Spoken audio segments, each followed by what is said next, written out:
nshuti mwene data, ese nawe waba uri muri bamwe bahora bibaza iki kibazo gikomeye ngo kuki ndi hano ku isi? Ni iki Imana yantekerejeho? Hari abatekereza ko kuba bari kuri iyi si ni ugukora ibyihuse, bakubaka amazu, mbese bakagera ku bintu byinshi bikomeye. Ariko ibyo ni iby'igihe gito, kuko buri wese iyo avuye muri iyi si ntabwo ajyana nabyo. Nyamara Yesu icyo adushakaho ni ubuzima bwacu bufite intego, kandi iyo ntego ni ndende kurusha ibyo twebwe dutekereza. Reka turebere hamwe icyo Uwiteka yaduteganyirije, mbese dukwiye gukora turi hano mu isi. Mbese uruhare rwacu muri iyi si ni uruhe?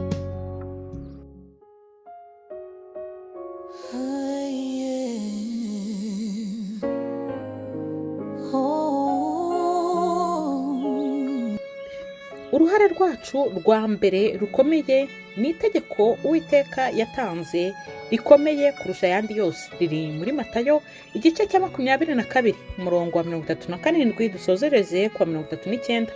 Haravuga ngo ukundishe Uwiteka Imana yawe umutima wawe wose n'ubugingo bwawe bwose n'ubwenge bwawe bwose.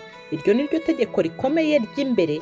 N'irya kabiri rihwanye naryo ngiri, ukunde mugenzi wawe nk'uko wikunda.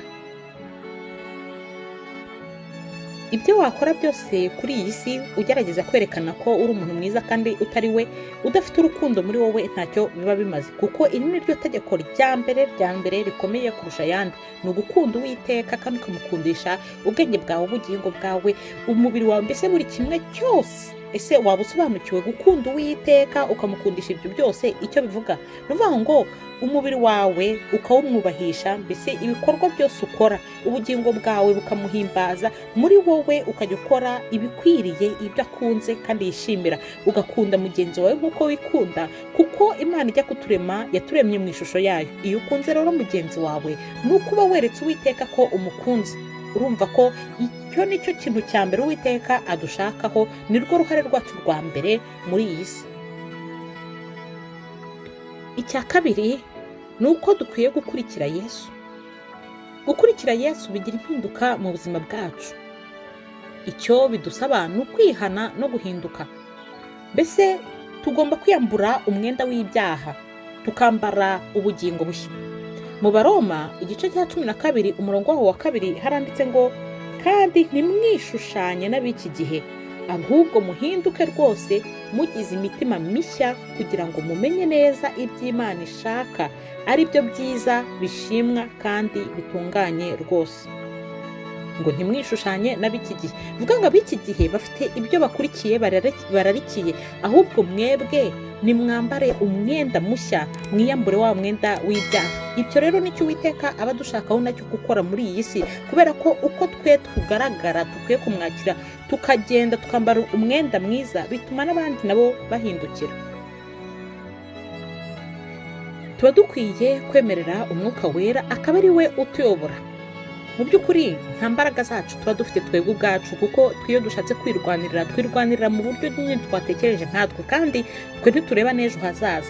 Ariko iyo wemeye guhindukira, ugahindukirira Uwiteka, nibwo wemerera Umwuka Wera akakorera muri wowe. Uwo rero niwe uguha ibitekerezo bizima, niwe uguha imvugo nzima, ni nawe uguha gukora ibikorwa bizima, bya bindi Uwiteka ashaka ko dukora turi muri iyi si. Iyo wemeye gukurikira Yesu rero, biguha imbuto nshya mu buzima bwawe.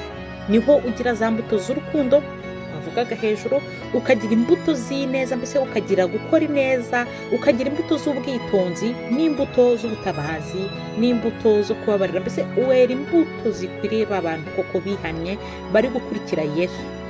Umuntu ukurikira Yesu atuma abandi babona itandukaniro, yaba ari uburyo uvuga, yaba ari uburyo ubabariramo abantu, yaba ari uburyo ufashamo abantu, n'uburyo usengamo, biba bitandukanye n'iby'ab'isi. Ibyo rero nibyo Uwiteka adushakaho, ni rwo ruhare rwacu tuye gukora muri iyi si, tukagira imbuto zitandukanye, ku buryo abandi nabo baturebereraho, nabo bagahindukira. Icyo nasozerezaho nkubwira rero ku ruhare rwacu muri iyi si ni ukuba umucyo, tukaba umunyu. Muri Matayo igice cya 5 umurongo wa 13 n'uwa 14 haranditse ngo muri umunyu w'isi, mbese umunyu nukayuka uzaryoshwa n'iki? Ntacyo uba ukimaze keretse kujugunywa hanze abantu bakawukandagira. 14 muri umucyo w'isi, umudugudu wubatswe ku mpinga y'umusozi ntubasha kwihisha. Tekereza nawe wabuze umunyu mu biryo, uretse wenda abantu baba barwaye wenda bakabuzwa kurya uwo munyu, ariko mu busanzwe iyo uri kurya ibiryo bidafite umunyu uba wumva ko bibishye, nta buryohe wumvamo. Niho rero Uwiteka dusaba kuba umunyu. Kuba umunyu ni uko turyoshya ubuzima bw'iyi si kugira ngo n'abatubona bitewe n'uko twebwe twitwaye turi muri iyi si bagende nk'uko natwe tugenza, bishimire uko turi, nabo baze batugana bagende mbese nabo bakore nk'ibyo natwe dukora. Naho kuba umucyo rero w'iyi si ni ukuba urumuri. Umucyo nta kindi ni ukumurika ku buryo hariho hose hari umwijima ubona ko hakeye. Iyo rero ubaye umucyo ni ukuvuga ngo umurikira ab'iyi si, nabo bakishimira umucyo bari kukubonamo, bagahatirizwa nabo gukora ibyo babona nawe ukora, bakumva bakeneye kubaho mu buryo nawe ubayeho. Mu by'ukuri kuba umucyo bisobanuye kwereka abandi inzira yo gukurikira Yesu, tukabereka ko hariho itandukaniro ryo kubaho mu rukundo rw'Imana no mu gihe ubayeho utarufite. Ubwo rero iyo baba bari kwibona babayeho mu buryo badafite urukundo rw'Imana, bari mu mwijima, babona wowe ufite umucyo ubayeho mu buzima bwiza. Abenshi bahatirizwa no kumva bashaka kukubaza ubayeho ute, bigenda gute, ninde wifashisha mu buzima bwawe. Iyo bumvishe rero ko ari Uwiteka, nabo baba bumva bakeneye kuza kumenya uburyo mushakamo, ugasanga rero ubazanye ku Mana.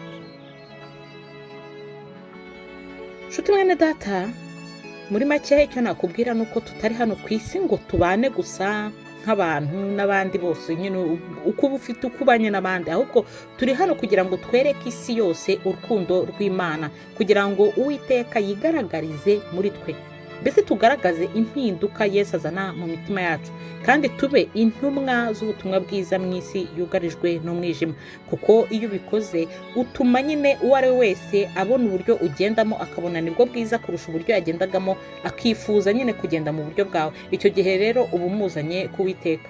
Rero rorere yawe kuri iyi si nta kindi nuko ukwiye kuba uhagaze mu mwanya Uwiteka yakabaye ahagazemo. Nk'uko Yesu yaje akagenda yigisha ijambo ry'Imana, nawe kuri iyi si nicyo wari ukwiye kuba ukora, kwigisha abandi ijambo ry'Imana, kandi muri ubwo buryo bwose butandukanye. Niba wajyaga wibaza rero impamvu uri kuri iyi si, nizere ko usobanukiwe, kandi usigare wisuzuma urebe niba uri umucyo. Ese waba warigeze wemerera Yesu kuba umwami n'umukiza wawe by'ukuri, akaguhindura, akagushyira mu ntego ikwiriye y'Uwiteka agushakaho? Uyu munsi rero niwo munsi. Mu by'ukuri nta gihe twakabaye dufite, ahubwo uko ugiye wumva ijambo ry'Uwiteka wakabaye ugira impinduka muri wowe, ukumva mbese nawe wisuzuma ukareba aho bitagenda neza, akaba ariho uhindura. Mwemerere rero aguhe ubuzima bushya, kandi agushyire mu nshingano nyakuri yo kuba intumwa y'urukundo rw'Imana ku isi, kuko n'ubundi intumwa z'Uwiteka ni abamwemeye, ni abamwakiriye, ni abana be. Ese wabuze umwana w'Imana icyo ari cyo? Icyo kiganiro nacyo twagikozeho, wajya kukireba ugasobanukirwa niba koko uri umwana w'Imana. Nshuti mwene data, nizere ko iyi nkuru hari icyo iri bugufasheho kugira ngo ubeho mu buzima bufite intego, bufite amahoro, kandi ubuzima bubayeho mu buryo bw'iteka ryose. Kuko iyo wakiriye Yesu ukagendera mu nzira ashaka, ukaba mbese wasobanukiwe icyo ukwiriye kuba icyo hano kuri iyi si, ukagenza nk'uko twagiye tubisobanura, ubaho mu buzima bwiza bw'amahoro, bw'umutuzo, kandi iteka ryose. Reka ngusabe ngo ntugende udakoze like, share, kugira ngo iyi nkuru yacu igere kuri benshi, n'undi wese wibazaga iki kibazo nawe abashe gusobanukirwa, ndetse ukore na subscribe niba utarayikora, kugira ngo tujye tubana mu nkuru zacu za buri munsi. Nkomeje no gushimira buri wese wakoze subscribe. Imana iduhane umugisha.